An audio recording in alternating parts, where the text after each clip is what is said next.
Anniversary centers on the Taylor family, headed by Ellen Diane Lane, a Georgetown political science professor with progressive libertarian leanings, and her husband Paul, Kyle Chandler, who runs a restaurant and supports Ellen's intellectual work.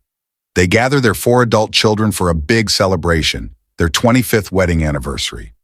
Among the guests are Cynthia, Zoe Deutsch, a social justice-oriented environmental lawyer with a calm pragmatism, her husband Rob, Daryl McCormick, Anna, Madeline Brewer, a sharp-tongued comedian whose wit hides deep discomfort with the world, Bertie, McKenna Grace, the youngest daughter whose idealism leans toward bohemian and environmental causes, and Josh, Dylan O'Brien, the couple's only son, a struggling novelist who has always felt overshadowed by his mother's brilliance. To the family's surprise, Josh introduces his fiancée, Liz Nettles, Phoebe Dynevor, a poised, intense young woman whom Ellen immediately recognizes. Liz was once one of her students at Georgetown, and they clashed fiercely in the past over Liz's controversial, more authoritarian political ideas. At the anniversary party, Liz gives Ellen a copy of her just-published book, The Change, A New Social Contract.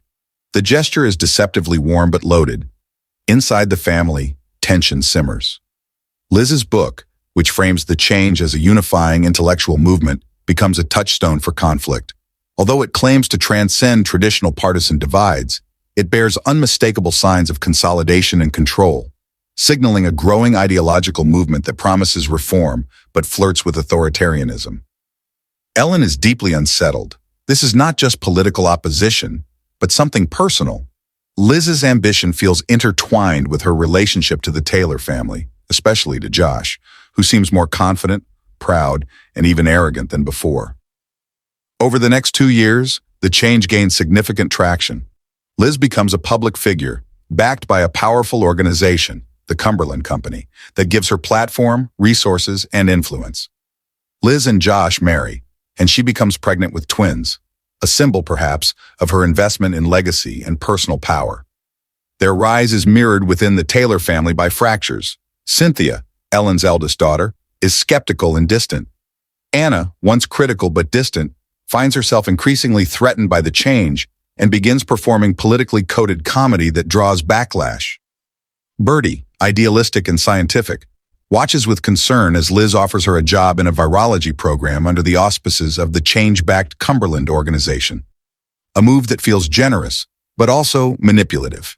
Meanwhile, Paul's restaurant begins to suffer amid the changing social climate, and Ellen faces growing marginalization at her university, where her critique of the change is framed as out of touch or even dangerous. The movement's ideology seeps into everyday life. Enumerators, agents of the change, come to the Taylors' home, conducting census-like interviews to assess their loyalty and ideology. Ellen and Paul are pressured. Their beliefs, once private academic debates, are now scrutinized under this new social regime. At the same time, protests swell, political conformity intensifies, and dissent is no longer just disapproved, it's targeted.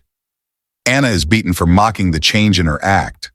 Bertie's boyfriend Moses, a student journalist, becomes scared when Josh ominously mentions a journalist who was dismembered for criticizing the movement. By the time Ellen and Paul's 30th anniversary rolls around, the family's dynamics have dramatically shifted. The party, meant to be a moment of celebration, becomes a battleground. Liz, dressed in a striking red outfit, mirroring Ellen's red from the first anniversary, confronts Ellen in private and makes a chilling appeal, asking Ellen to help manage some behavioral issues with Josh. Ellen slaps her, a moment that crystallizes the personal betrayal and ideological showdown. At the same time, the public face of the change among the Taylors is fully realized. Liz has become powerful, Josh is emboldened, and even Paul seems caught between maintaining peace and acknowledging how much has changed. In parallel, the political stakes reach a breaking point. The change movement is no longer just an intellectual or social force, it's become institutional. The Taylor family is forced to reckon with what it means to be loyal, to dissent, and to survive under a system that demands ideological conformity. Ellen, who once believed in open dialogue and academic freedom, sees how quickly ideology can become coercion. Liz, once a student full of defiant ideas, now navigates power with ruthless pragmatism. Josh, emboldened by her success, becomes increasingly authoritarian in his own way. And Paul, caught in the middle, tries to preserve his family while watching everything he built unravel. In the final scenes, the movie doesn't offer a neatly resolved happy ending. Instead, it gives a warning. The personal wounds remain raw, alliances are forever changed, and the Taylor family stands as a microcosm of a society deeply divided. Ellen and Paul, once proud of how they raised their children with freedom of thought and empathy, realize that love alone may not withstand the crushing force of a movement bent on control. Liz's face in the last shot is ambiguous, triumphant but not entirely satisfied, suggesting that her victory is personal as well as political. The film closes on a haunting note. The anniversary is both a celebration and a funeral for the family they once were, and the ideological war may be just beginning. Critics applaud Anniversary for its ambition, calling it a deeply unsettling political thriller that uses familiar family dynamics to explore the hidden dangers of authoritarian movements. Diane Lane is praised for her nuanced, quietly powerful performance as Ellen, and Dylan O'Brien's transformation as Josh, from uncertain son to ideological firebrand, is described as chilling. But some reviewers, like Roger Ebert, note that the first act can feel slow and weighed down by exposition, and that its message may be too blunt or topical.